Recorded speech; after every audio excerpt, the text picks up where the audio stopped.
Yo mga idol, kamusta? Sports Talk PH nga pala. Ang laban ni Bacosa, pag-usapan natin yan mga idol. Ngunit bago ang lahat ay huwag kakalimutang mag-subscribe at i-click ang notification bell button for more sports talk.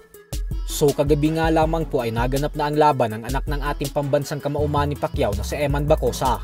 At katulad nga po sa mga nakalipas niyang laban, ay muli na naman itong nagpakitang gilas matapos niyang ipamalas ang kanyang pagiging agresibo sa buong laban kontra sa kanyang katunggali na si Rayjun Arquita.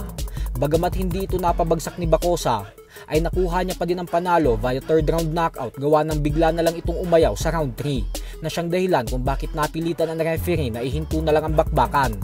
Dahil sa panalong ito ni Bacosa ay umabante na ang kanyang napakalinis na record sa 4 wins with 4 knockouts at walang talo.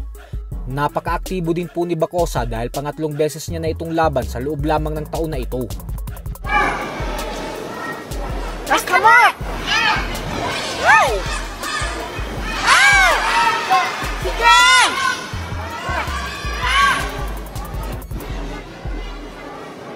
Bantay, awa,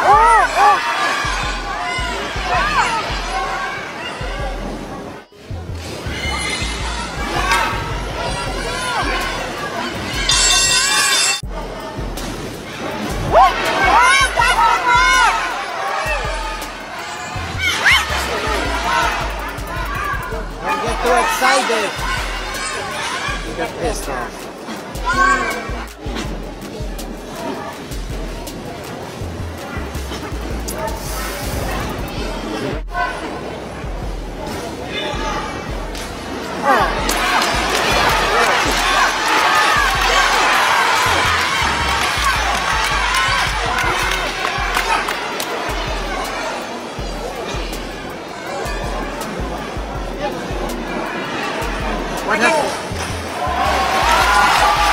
Sa kabilang banda naman mga idol ay matapos nga po ng official announcement kahapon ng Treasure Boxing promoter na si Masayuki Ito, kung saan ipinaalam nito sa publiko na kasado na ang sagupaan sa pagitan ng ating pambato na si former 3 Division World Champion General Casimero kontra sa matibay at former world title challenger na si Saul Sanchez, ay agad nga pong nagbanta ang angas ng Pinas sa current undisputed super bantamweight world champion Japanese monster Naoya Inoue.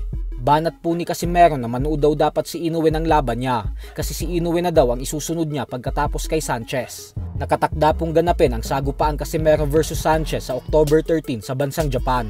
Kaya naman madaming Pinoy boxing fans talaga ang nasabik sa balitang ito. Lalo pat October nitong nakalipas na taon pa huling beses sumampa sa ibabaw ng lona si Casimero, kung saan nauwi sa tabla ang resulta ng kanyang laban kontra sa former super bantamweight world champion Yukimura Oguni. So hanggang dito na lang po muna tayo mga idol.